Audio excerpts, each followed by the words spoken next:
Right, so, Hawkgirl #2. After reading the first issue, I was a bit iffy on it. I liked it, but I wasn't hooked in. After reading #2, I'm properly on board. I'm there, and I think the main reason why has very little to do with Hawkgirl herself.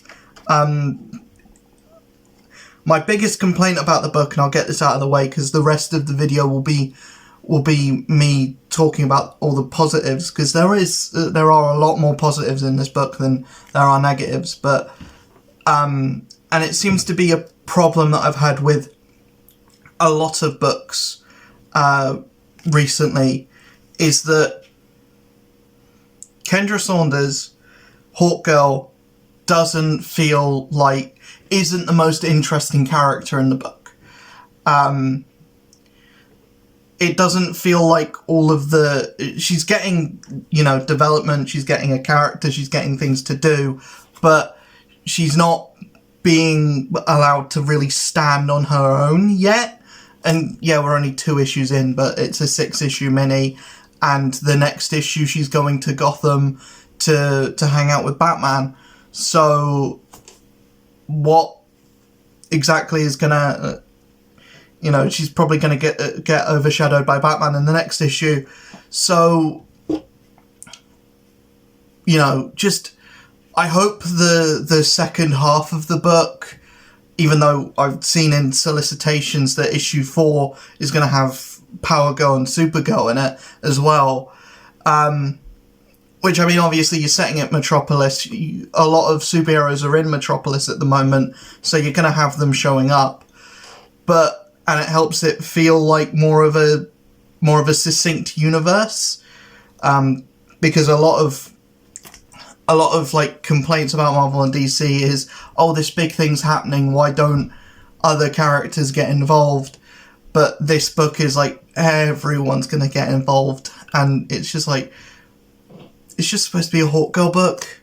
Just let it be a Hawkgirl book. But outside of that, everything else is great. The art is amazing. The villain, I'm really intrigued by.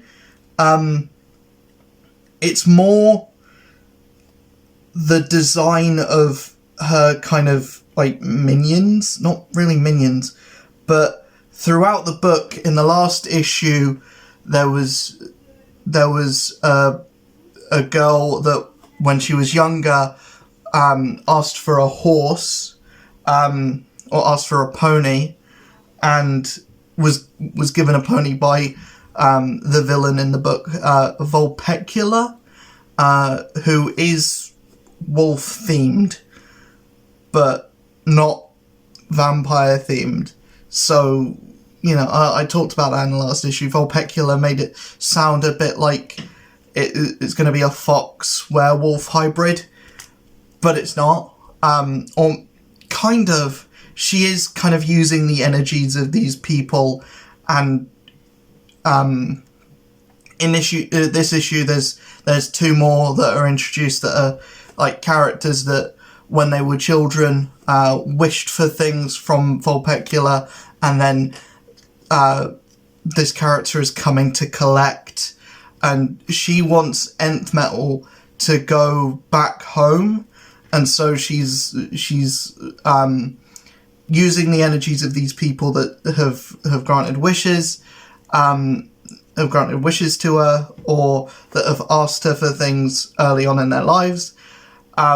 But as they're being put into this machine, their energies are being taken, but they're being turned into monsters that reflect the things that they asked for. So the girl that asked for a pony becomes this weird disfigured horse thing. There's a guy that asks for a puppy, he becomes a dog man, and there's someone who asks for a race car, and becomes some like hot rod kind of transformery looking thing. It's really cool, actually. The designs for those characters are really like well designed, and it's a really cool idea. I wish there was a bit more of that, because a lot of this book is spent with this character. The cover's a lie. They don't fight. In fact, they team up. But this is a character that was created by Axelrod in a previous book. So I think this is going to be like a Dan Slott alpha thing, or like a thing that Brian Michael Bendis does a lot, where he will create a character and then put them into every book that he writes, to basically bolster the popularity, or to artificially make that character more popular. And I think it's fine here, I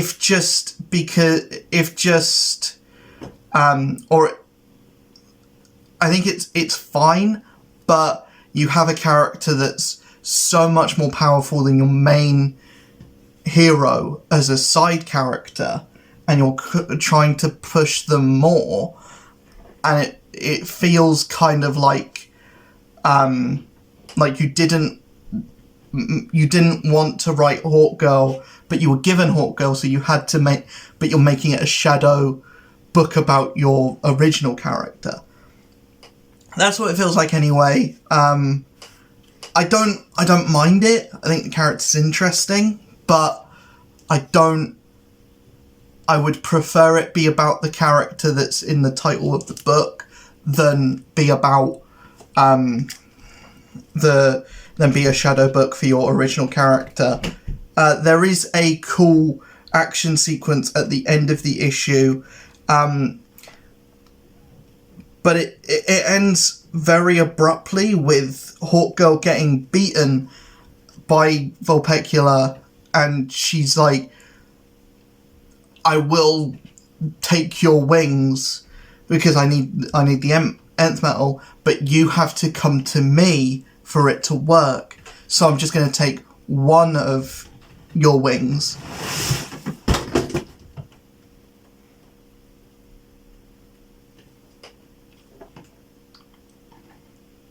I'll sort that out in a minute.